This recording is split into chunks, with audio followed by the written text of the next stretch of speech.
Hey, it's Robin Sterling, and thanks for joining me on What's That All About.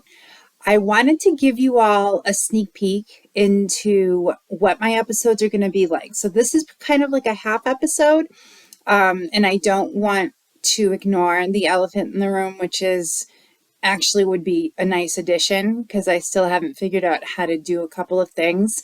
So, I'm still working on that. And it is a work in progress. I promise it will continue to develop as time goes on and I learn more about how to make these videos. You know, again, very new to this, but I appreciate you stopping by and I hope that you enjoy my first half episode to let you know how things are going to kind of go and progress with us. So, this first story I'm going to tell you is in the paranormal world. This is something that I had not heard about until doing the research. And I sort of accidentally fell into this. I was looking for like creatures under bridges. That's how it started. And then I came across something called crybaby bridges. And I was surprised. So anyway, apparently they're all across the United States, probably the world, but I was focusing more on the United States. And I landed on one in particular because I think it's probably the most well known, with the most reports and witnesses and paranormal teams that have gone and checked this out and everything. And I wanted to share it with you because I'd be curious to know if you wanted to leave a comment or feedback, if you've experienced or been to other places that have these kinds of hauntings. So let's get started. The location of this specific haunting is actually not the bridge, but the tunnel underneath it. And it's called the Poorhouse Road Tunnel, and it's in Lexington, Virginia, off Route 39. So there are three specific things that are constantly reported.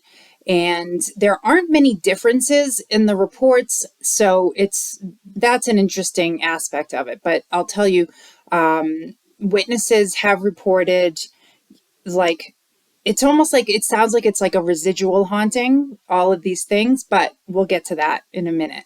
The first thing that people claim to hear is the giggling and laughing of little girls. So there's a story that goes that these two little girls, probably around 8 or 9, were playing in nearby woods by the tunnels. And a strange man, now this is, I should mention actually, the bridge is built in 1888. Now, things were a lot different in 1888. Kids weren't so scared of strangers, right? It was a more trusting, perhaps, place in the world and time. Because I know if a stranger came up to me when I was 8 or 9, it was like stranger danger, and don't get in that van, and I don't care how much candy you have, you know? So these little girls weren't really scared or anything when this man, he seemed very nice, came up and wanted to play with them, and he led them towards this tunnel. So the girls likely did not even know what was going to happen next, but this man, this stranger who was never caught, shot these little girls. So essentially their spirits were trapped right there at that moment, and they were happy though. So when people report hearing these girls giggling and laughing, they also hear them luring people in, saying, come in, like in a playful way. So people don't experience any kind of like fear from it. It's just like, whoa, like if they're doing EVPs or something, which is electronic voice phenomenon, when people record and they hear it later. They don't hear it at the time, but they'll hear like the giggling, faintly in the recordings and such. But so that's the first thing that a lot of witnesses have reported. The second thing that happens is horrible. It's right on the other side of, just this woman, apparently, I think in her 20s, was brutally attacked sexually and was left. She was left to die.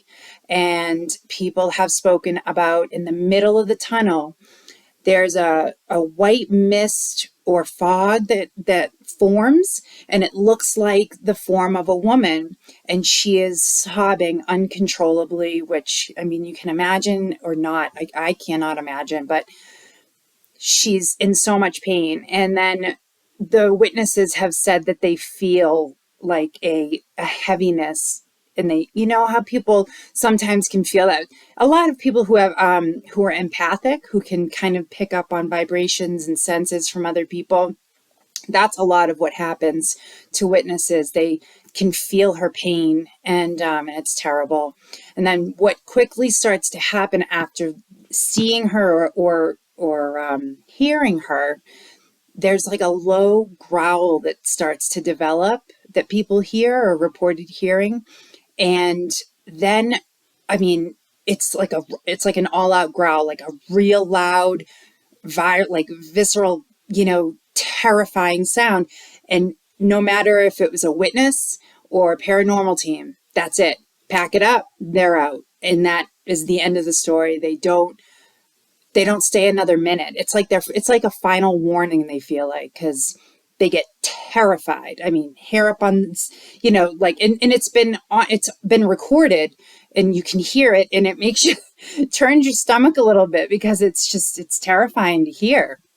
But these are places, and again, they're across. So Kentucky has some, Texas, Maryland, Ohio has a bunch. Ohio has a lot of history that I've been starting to get more and more drawn to. There's a lot there, and I'll probably get through some of it in other episodes.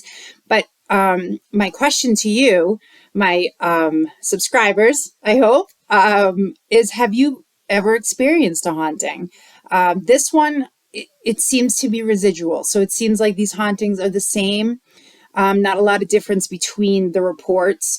So I want in another episode to go over the different, like, run the gamut of all the different kinds of hauntings there are. Residual, poltergeist. I mean, there's exorcists, like, possessions and stuff. So, I mean, there's a lot out there to learn. And I mean, I know that people don't sometimes want to tell their stories because of fear of not being believed or being ridiculed or something. But, and I was the same way, but it's like, don't worry about it. This is a safe place. This is a safe place. I'm here for all of it, like I've said before. And, I would love to hear what you think, of this episode. And then, I hope you will tune in this Thursday for my official first full-length episode, which it'll probably be between 12 and 15 minutes. I know people are busy, and I don't want to take up, a big chunk of your time, but I want to entertain and share some interesting information. I promise you it'll be worth your while. And it'll be at 7 p.m. Eastern Standard Time, because I have a lot of family back east, and I'm in the mountainside of that. So in Idaho. So it'll be at 5 p.m. But this coming Thursday, and I hope you will tune in. And until then, I would say like and subscribe, leave me a comment, feedback, whatever you want. And yeah, I'd say that.